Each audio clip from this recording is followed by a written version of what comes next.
This is the all-new Pontiac Grand Prix. Motor Trend called its advanced design squarely in step with the 90s.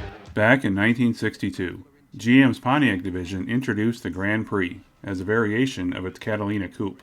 Although earlier models tried to emphasize luxury features, it transitioned, over the course of 46 years and 7 generations, more towards performance than luxury, adding a 4-door model, and offered several limited-run special editions, including one with help from a pre-F1 McLaren. This is a story of the Pontiac Grand Prix. This is my old car. The hot new Pontiac Grand Prix. In addition to all the requests I got for a Grand Prix episode via comments and emails, I also chose the Grand Prix because it won the poll I had on my Patreon page. Go to patreon.com/myoldcar and sign up, and get your request moved to the top of my list. The first Grand Prix model launched in 1962, with help from Pontiac's head of advanced engineering, John DeLorean, who of course would later become much more famous for his little gull-wing sports car. The 62 model is unique in that it has bodywork that only lasted that 1 year, including entirely different head and tail lamp designs compared to what followed in 1963. And of course, the only power plants available back then were V8s, ranging from 6.4 to 7 liters, and 2 or 4 barrel carburetors, with the largest engine making 348 horsepower. 1963 saw the Grand Prix begin to share more bodywork with other Pontiacs, most notably the concave rear window, which was becoming a trend across other automakers in the mid-60s. This is the Grand Prix by Pontiac. The interior became more luxurious, with real walnut trim on the dash, and vinyl seats that Pontiac called Morocide, which was basically Naugahyde, but very good quality for its day. The nose in the center of the split grille, which was becoming a Pontiac trademark, became more prominent by 1965, and by 1967 was more integrated into the bumper, along with hidden headlamps. 1967 was also a unique year for the Grand Prix, as it was the only year that a convertible was offered, and the nose got even bigger in 1968, although now made of a shock-absorbent plastic, similar to the Grand Am back then. With the introduction of GM's new G-body in 1969, DeLorean wanted the Grand Prix to switch to that platform to help improve sagging sales, and officially move to personal luxury coupe status to compete with the Ford Thunderbird and Mercury Cougar. The second-gen Grand Prix took on more of the now classic 70s land yacht look, despite being about the same length as the first gen, at over 17.5 feet long, and more of that length went to the even bigger nose.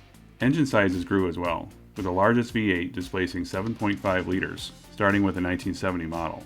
You could even upgrade the Morocide vinyl to real leather. The 1973 model year began the Grand Prix's third generation, on the new A-body platform. Although the nose shrunk somewhat, it was still emphasized with hood creases that stretched all the way to the windshield.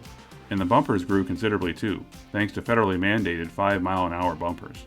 Although still only offered with V8s, smaller displacements were now available, and horsepower decreased on all models.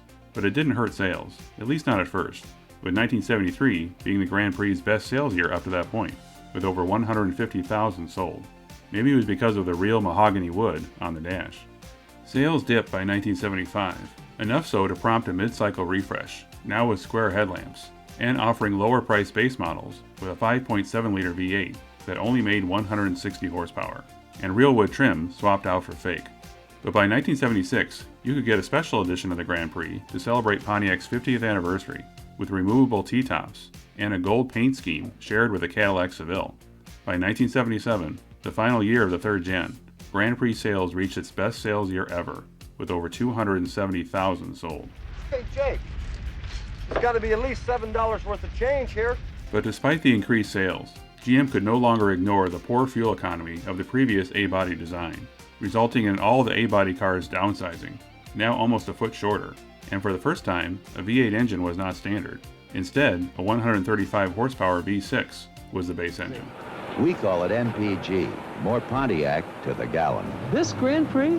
Although the Grand Prix had already gotten a nose job starting with the third gen, the nose was reshaped again for the fourth gen, and although it still had the hood creases leading to the nose, they were far less pronounced, and began a shift that many cars did in the late 70s to early 80s, with far less body creases and curves.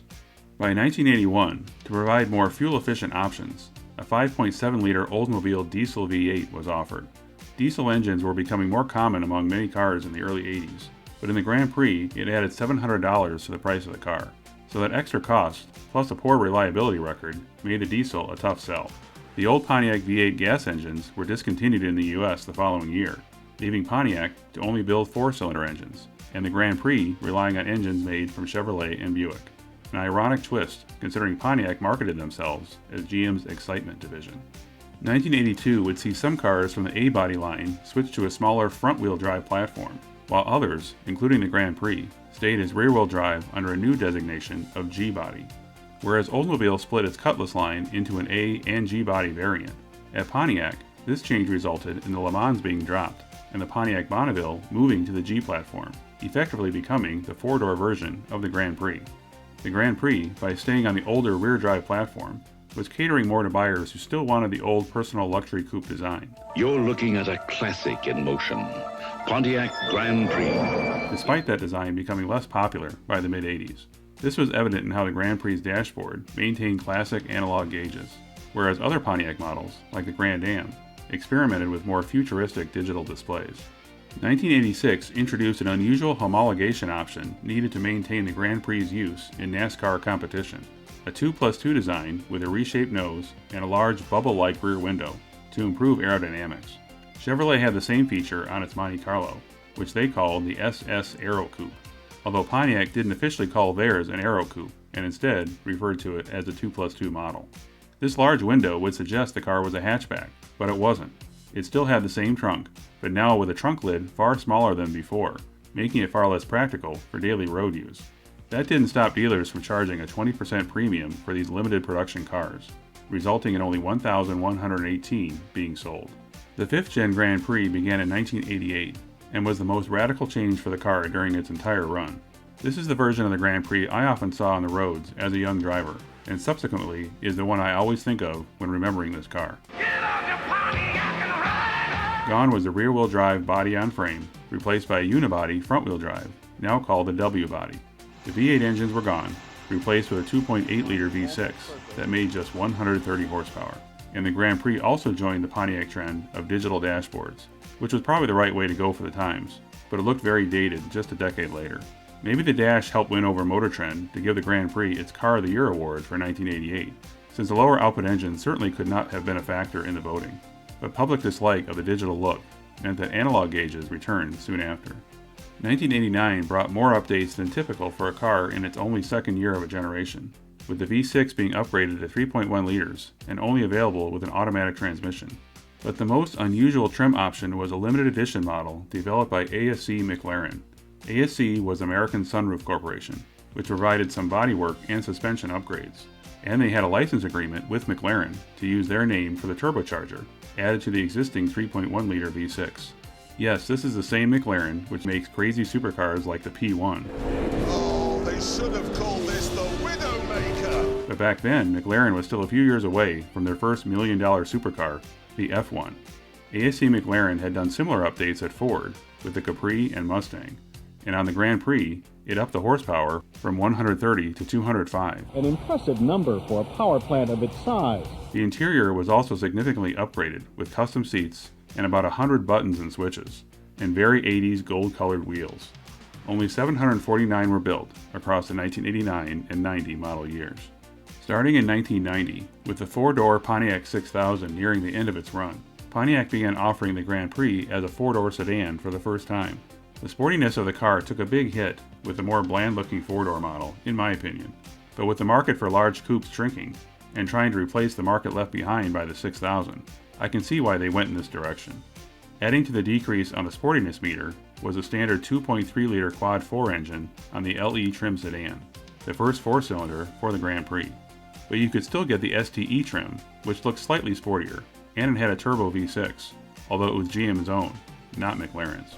A special touring edition of the Grand Prix sports sedan. Make it so. 1991 was the start of the GTP trim, with a unique front end that admittedly was my favorite back then, with smaller quad headlamps that provided a meaner look that I personally think still looks cool today. Although this one wasn't a turbo, the V6 was upgraded to a 3.4-liter double overhead cam unit that made 210 horsepower, or 5 more than the ASC McLaren version did.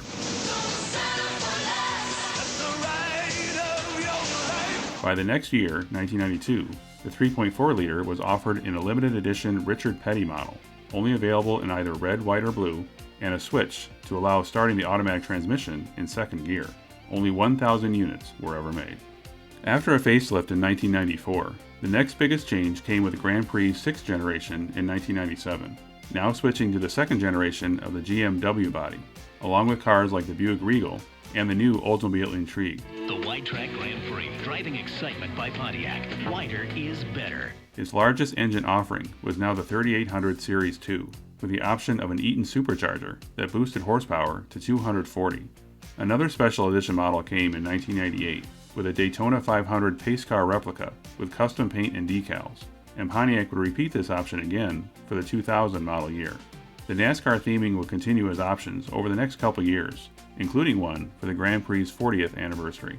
But 2002 also marked the end of the Grand Prix Coupe, a huge departure for a car which spent the majority of its years available only as a coupe. But this was not unexpected, as the demand for large coupes had significantly shrunk, although Pontiac didn't abandon it entirely, considering its Australian-built GTO that arrived soon after.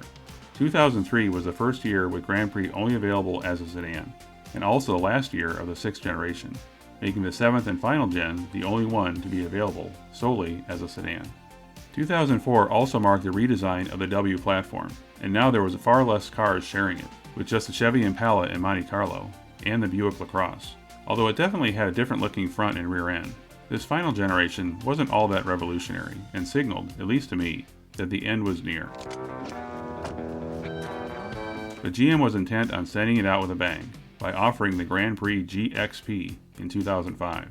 The GXP was the Grand Prix's return to V8 power, a 5.3 liter, making 303 horsepower, although all that power was still being routed to the front wheels, so to help improve traction, they made the front tires an inch wider than the rear. The Grand Prix wasn't Pontiac's last sports sedan when it ended its 46-year run in 2007. That title goes to the 2008 Pontiac G8, which, like the GTO, was built by GM's Australian subsidiary, Holden. The G8 was larger than the Grand Prix, was only available in rear-wheel drive, and its top GXP trim offered a V8 making 415 horsepower.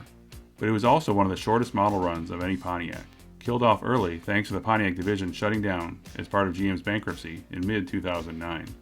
I'm sure some of you would like an episode dedicated to just the G8, but with only 2 model years, that unfortunately would be a very short episode, unless someone out there has a lot of inside info about the G8 and is willing to share. Sadly, like many cars which last for over 40 years, their final years are usually only remembered for their fade into obscurity. And although some of you may disagree, I think the Grand Prix definitely falls into that category. To me, the more modern look that started in the 80s will be the one I will always associate with the Grand Prix. And if I had been a little older in the 80s, it could very well have been a car that I once owned. Thanks for watching. If you liked this video, click the like button and subscribe to my channel. If you once owned a car from the 80s to mid-2000s that you rarely see today and would like it featured in a future episode, leave a reply in the comments or contact me at the email shown here. See you next time.